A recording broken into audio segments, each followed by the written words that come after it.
3월 13일 금요일입니다. 베드로 말씀을 따라가고 있고요. 오늘 베드로 전서 1장 13절 이하의 말씀을 계속해서 함께 보시겠습니다.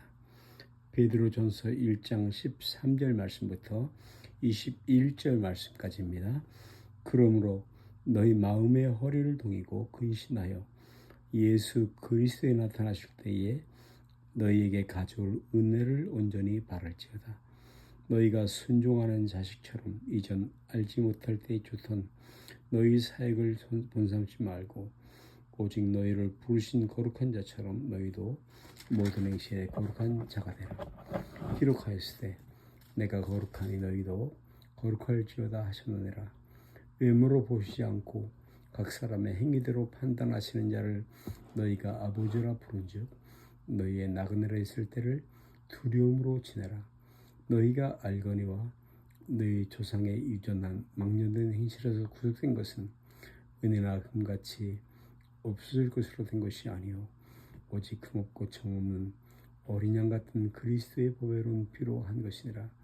그는 창세전부터 미리 알리신 바 된 자나 이 말세에 너희를 위하여 나타내신 바 되었으니 너희는 저를 죽은 자 가운데 살리시고 영광을 주신 하나님을 그리스도로 말미암아 믿는 자니 너희 믿음과 소망이 하나님께 있게 하였느라. 아멘. 하나님께서 우리 성도들에게 요구하시는 삶, 그 삶을 한마디로 표현하자면 거룩한 삶이라 말씀할 수 있겠습니다. 여러분, 하나님은 그 거룩함을 삶으로 우리에게 말씀하셨습니다. 그럼에도 불구하고 하나님 백성으로서 택함을 받았지만 그 구원의 은혜를 기뻐하고 감사하면서도 그러나 그 구원과 함께 주어지는 의무, 곧 하나님의 자녀로 살아가는 거룩한 삶을 사는 것만은 포기하는 사람들이 드물지가 않죠. 오늘 그러나 하나님의 예정하심과 그리스도 예수 그리스도의 구속사역을 통해 구원받은 성도는 이제는 성령의 가르치심과 인도하심을 따라서 자신의 삶을 거룩하게 만들어 나가야만 하는 것입니다. 오늘 본문에서 베드로는 당시 로마의 핍박 아래 환난당하고 있는 성도에게 그처럼 거룩한 삶을 살 것을 애쓸 것을 명령하면서 그런 거룩한 삶을 살기 위해 노력해야만 하는 이유를 가르쳐주고 있습니다.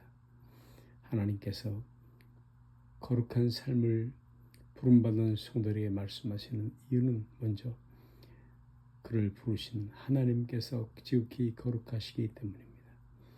우리들이 섬기는 하나님은 죄가 허물이 없으신 분이시며 또한 당신의 피조물에게서도 죄악을 전혀 용납지 않는 거룩하신 분이신 것입니다. 그러므로 부르심을 입은 성도가 거룩한 삶을 사는 것은 곧 하나님의 성품을 따르는 것이며 아울러 하나님의 다스리심을 받는 백성된 자로서의 마땅한 행위라 말할 수 있겠습니다. 베드로 사도는 본문에서 오직 너희를 부르신 거룩한 자처럼 너희도 모든 행실에 거룩한 죄라고 권면하고 있습니다. 여러분, 하나님은 우리를 죄로 멸망하셨던 자리에서 건져냈을 뿐만 아니라 하나님의 영광스럽고 복된 자로 삼으시는 놀라운 은혜까지 베푸셨음을 기억하십시다. 이 사실을 받아들이고 또한 감사할 수 있다면 아들된 자로서 아버지의 성품을 따라 거룩한 삶을 살려고 하는 것은 지극히 당연한 일이 아니겠습니까?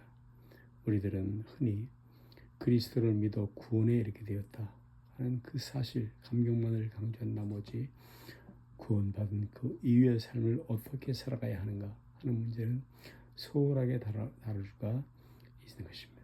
그러나 성경은 성도가 그리스도를 믿어 구원을 얻었지 할지라도 이 땅에서 사는 동안의 행위에 대해서는 하나님의 판단, 심판을 분명히 받게 될 것을 말씀하고 있습니다. 사도 바울은 내가 어찌하여 내 형제를 판단하냐, 어찌하여 내 형제를 없이 여기느냐, 우리가 다 하나님의 심판대 앞에 서리라 하고 가리켰으며 고린도서 5장 말씀에는 우리가 다 반드시 그리스도의 심판대 앞에 드러나 각각 선악간에 그 몸으로 행한 것을 따라 행한 것을 받으려 함이라 하고 성도를 경계하였습니다. 이와 같이 계시록에서는 그리스도께서 행하실 마지막 심판인 백보자 심판 광경을 묘사하면서 불신자들뿐만 아니라 성도들까지라도 심판대 앞에 서게 될 것을 묘사하고 있습니다.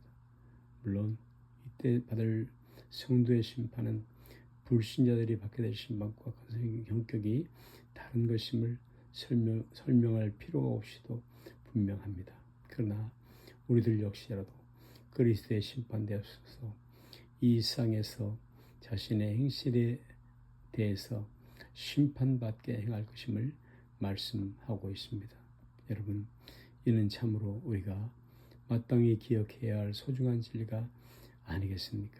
만일 우리가 살아가는 동안에 하나님 명령을 거역하고 범죄하며 헛된 삶을 살아간다면 장차 그리스도의 심판대 앞에 무슨 변명을 할 수 있겠습니까? 이 상에는 오직 눈으로만 볼 수 있고 손으로만 만질 수 있는 것만을 신뢰하는 사람들이 참으로 많습니다. 이러한 사람들은 하나님의 존재도 이 땅에서의 삶을 마친 데 뒤에 내세의 일도 볼 수 없고 손으로 만질 수 없다는 이유가 다르게 받아들이지 않지요. 그들을 우리는 불신자라고 부르는 것입니다. 이 불신자들과 우리 성도들이 갖고 있는 궁극적인 삶의 목표가 완전히 다르기 때문에 이 세상의 삶의 방식 및 가치관 역시도 다를 수밖에 없는 것입니다.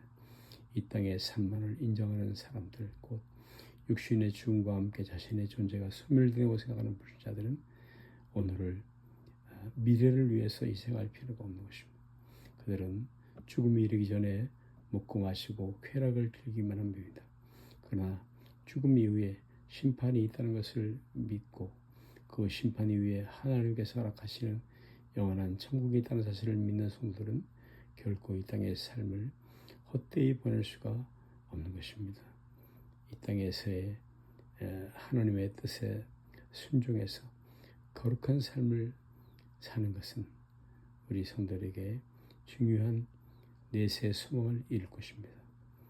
사도 바울은 이렇게 하나님 나라를 바라보면서 그 나라의 시민으로 손을 살아가는 성도들에게 너희 믿음과 소망이 하나님께 있다고 21절에 기록하고 있습니다. 여러분이요, 우리의 현재의 삶은 과연 소중한 내세의 소망을 품고 있습니까? 이 땅에서 하나님의 뜻을 순종하며 거룩한 행실로 가득 차오진 삶을 영위하시기를 바랍니다. 그래서 더없이 소중하고 아름다운 내세의 소망을 활짝 피우는 오늘이 될 수 있기를 기도합니다. 하늘에 계신 우리 아버지여, 이름이 거룩히 여김을 받으시오며 나라의 마옵시며 뜻이 하늘에서 이룬 것 같이 땅에서도 이루어지이다. 오늘날 우리에게 일용할 양식을 주옵시고 우리가 우리에게 죄 지은 자를 사인 것 같이 우리 죄를 사하여 주옵시고 우리를 시험에 들게 하지 마옵시고 다만 악에서 구하옵소서. 대개 나라와 권세와 영광이 아버지께 영원히 있어옵나이다.